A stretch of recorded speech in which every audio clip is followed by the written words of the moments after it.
আর এই পায়েসটা মামা বাড়ি থেকে পাঠিয়েছে, এগুলো হচ্ছে বাঁধা গরু। বাগরনাথ চলে এসেছে, ওই একজন বেরিয়েছে।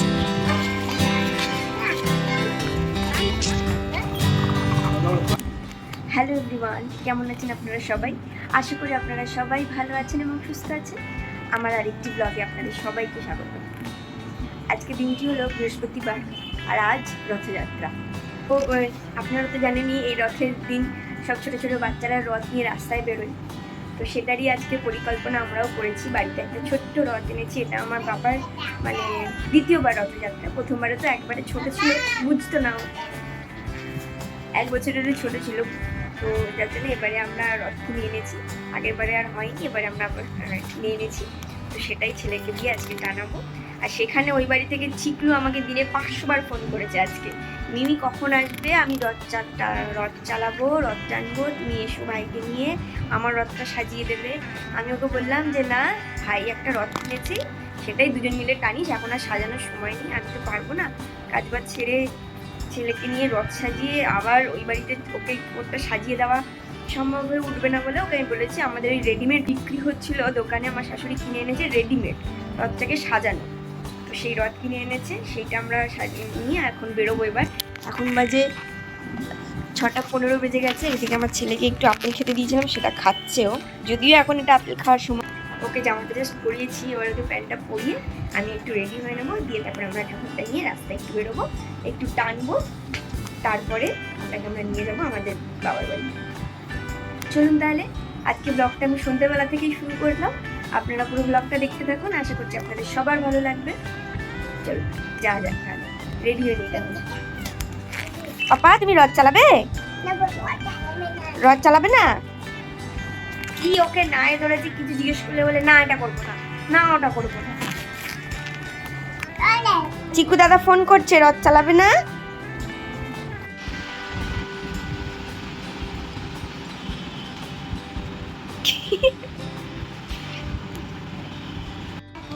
আমি অলমোস্ট রেডি হয়ে গেছি, চুলটা একটু আছড়ানো গেছে, রেডি হয়ে যাবো। কি বলছো তুমি?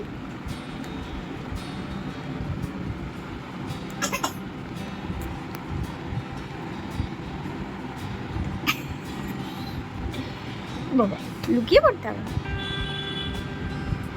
পিকাবু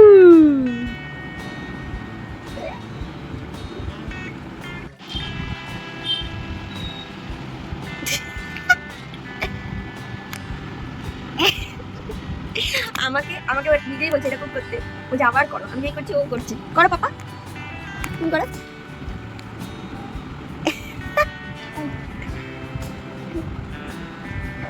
কি হয়েছে, কি হয়েছে মা?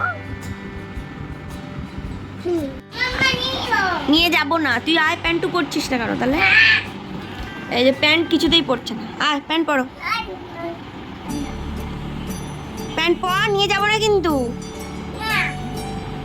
নিয়ে যাবো না।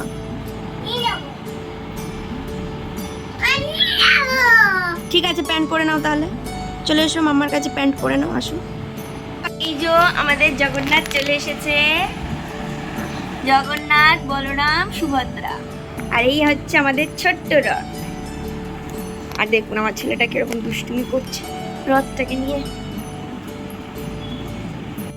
কি দরজা খুলতে তোকে কে বলেছে? বলেছি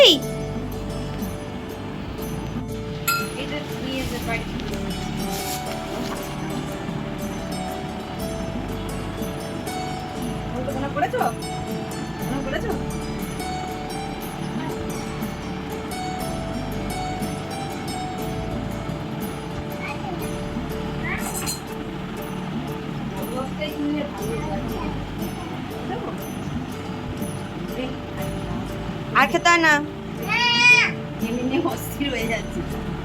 খা তুই, ঠাকুর খেতে হবে না, তুই খা, তুই খেলেই হবে। আবার এসে খাবে, ঠাকুরটা চালিয়ে আসি রথটা, চলো রাস্তায় নিয়ে যাবো। ব্যাস আমরা বেরিয়ে পড়লাম 3 জন মিলে রথ নিয়ে। রাস্তায় তো একটু একটু জল জমেই আছে, তাও কিছু করার নেই, রথ যখন কিনেছি তখন তো রাস্তায় একটু চালাতেই হবে, রথযাত্রা বলে কথা। রাস্তায় বেরিয়ে দেখলাম অনেক ছোট ছোট বাচ্চারা ও রথ নিয়ে বেরিয়েছে, ওরাও টানছে, কিন্তু আমার ছেলের কাণ্ডটা একবার আপনারা দেখুন।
কোনো ইন্টারেস্ট নেই ওর রথ টানা।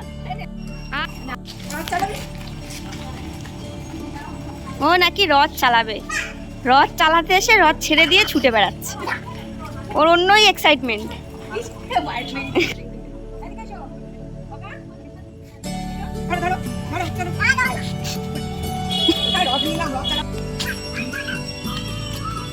একে দেখুন, ওর জন্য রথ আনা হচ্ছে, সে ওইদিকে রথ নিয়ে চলে যাচ্ছে আমার শাশুড়ি, আর এখানে খেলে বেড়াচ্ছে। ওর কোনো ইন্টারেস্টই নেই রথ টানার, অন্যই লেভেলে ঘুরছে ও, কোনো ইন্টারেস্ট নেই রথ টানার।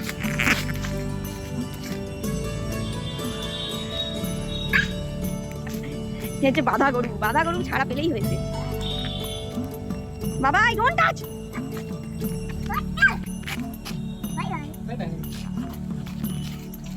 চলো না, মেরো না পিঁপড়ে। ওখানে একটু রথ টানার পর আমরা চলে এসেছিলাম আমার বাবার বাড়ি। আপনারা তো নিশ্চয়ই দেখতেই পাচ্ছেন আমার ভাই রথটা নিয়ে যাচ্ছে। আসলে আমাদের বাড়ি থেকে আমার বাবার বাড়ির রাস্তাটা এতটাই খারাপ যে সে রাস্তাতে রথ চালিয়ে আসাটা মানে অসম্ভব ব্যাপার। তাই আমরা রিক্সাতে উঠে কোনো রকম এসে গেছিলাম, আর বাড়ির কাছাকাছি এসে নেমে ওখান থেকে রথটাকে আবার চালিয়ে নিয়ে বাড়ির দিকে যাচ্ছিলাম। সাথে আমাদের চিকু দাদাও চলে এসেছে রথ টানার জন্য। ও বেচারা অনেকক্ষণ ধরে বসে আছে, ভাই কখন আসবে, ভাইয়ের সাথে রথ চালাবো। তো শেষমেশ আমরা এসে গেছি, অনেকটাই লেট হয়ে গেছে, সে আর কিছু করার নেই। আমার ছেলেটা তো এতক্ষণ রথ কিছুতেই টানতে চাইছিল না, যেই দেখলো যে চিকলু দাদা টানছে ও ওর সাথে টানতে শুরু করে দিল। যাই হোক, একটু রথ টানলো, বেশ ভালোই লাগলো। আমার মাও সাথে একটু টেনে নিল ওদের, আমার মাও অপেক্ষা করেছিল, সাথে আমার মা অনেক কিছু খাবারও বানিয়েছিল, তাই আমরা আসার অপেক্ষায় মাও বসেছিল। আর রথটাকে তো রেখেই যাব ভেবেছি, তো রথটা এখন 7 দিন এ বাড়িতে থাকবে, 7 দিন পরে আবার আমরা এসে নিয়ে চলে যাব। রাস্তায় এত গাড়ি ঘোড়া, বাচ্চাগুলো রথটা কিছুতেই ভালোভাবে টানতেই পারছে না, একবার এদিক দিয়ে গাড়ি আসছে, একবার ওদিক দিয়ে গাড়ি আসছে। আসলে আমরা যখন ছোট ছিলাম আমাদের সময় তো এত গাড়ি ঘোড়া ছিল না, গলির রাস্তাগুলো মোটামুটি ফাঁকাই থাকতো, তো আমরা খুব আনন্দ সহকারে রথ চালাতে পারতাম। কিন্তু এখনকার বাচ্চাদের অনেক সমস্যার মধ্যে দিয়ে চলতে হয়, এত গাড়ি ঘোড়ার মাঝখানে ওদেরকে রাস্তায় বের করে রথ টানানোটা মানে খুব সমস্যাজনক হয়ে যায়। যারা গাড়ি নিয়ে রাস্তা দিয়ে যায় তাদের তো সমস্যা হয়, আর ছোট ছোট বাচ্চারা আনন্দ করে রথটাকেও টানতে পারে না, এটাই সমস্যা। যাই হোক, এভাবেই চলতে হবে, কিছু করার নেই। আমি চলে এসেছি আমার বাবার বাড়ি। ছোটো কাকিমারা বানিয়েছিল পাঁপড় ভাজা, ঘুগনি, সেসবই আমাদেরকে খেতে দিয়েছিল। আর আমার ছেলে তো পাঁপড় ভাজা খেতে খুব ভালোবাসে, তো সেটা খাচ্ছিল। আর রথের দিনে পাঁপড় ভাজা খাবো না সেটা তো হতেই পারে না, খেয়ে নিলাম। কোথাও না কোথাও থেকে হলেও একটু হলেও সেই পাঁপড় ভাজাটা ঠিক জুটে যায়। ঠিক তেমনই আজকেও দেখুন আমার ছোট কাকারা পাঁপড় ভেজেছে, আর আমরা সবাই মিলে বসে আনন্দ করে সেই পাঁপড় ভাজা খাচ্ছি, সাথে আমার চা, সেটা কিন্তু মিস যাবে না। আমার ভাই আবার গেছিল আমার মামার বাড়িতে, সেখান থেকে দিদুন খাবার পাঠিয়েছে, মানে আমার মামি সব নিজে হাতে বানিয়েছে, চালের পায়েস, তারপরে এই যে ময়দা দিয়ে একটা ডিশ বানিয়েছিল মামি, এটার নামটা আমি ঠিক জানি না, এখন খুব ফেমাস হয়েছে, আপনারা জানলে অবশ্যই কমেন্টে জানাবেন। জগন্নাথ দেবের সব থেকে যেটা প্রধান প্রসাদ, সেই প্রসাদটি বানিয়েছিল গজা, খেতে খুব সুন্দর হয়েছিল, আর নিজে হাতে বানিয়েছিল, বেশ টেস্টি হয়েছিল খেতে, আমার তো খুব ভালো লেগেছিল। কে বানিয়েছে? আর এদিকে আমার মা আমাদের জন্য বানিয়েছিল লুচি, ছোলার ডাল, আলুর দম, সিমুইয়ের পায়েস। তবে প্রত্যেকবারের মতন আমি কিন্তু ওখানে বসে খাইনি, আমি খাবারটা নিয়ে বাড়ি চলে এসেছিলাম, কারণ কি ছেলেকে আবার ভাত খাওয়াতে হবে। ও লুচি খেয়েছিল কিন্তু সেটা অল্প পরিমাণে। চলুন আজকে তাহলে ভিডিওটা এখানেই শেষ করছি, আবার আপনাদের সাথে দেখা হচ্ছে পরবর্তী একটি ব্লগে। আপনারা সবাই ভালো থাকবেন এবং সুস্থ থাকবেন। এই ব্লগটি কেমন লাগলো আপনাদের সেটা অবশ্যই কমেন্ট করে জানাবেন, সাথে লাইক করতে ভুলবেন না কিন্তু। সবাই ভালো থাকবেন, ধন্যবাদ।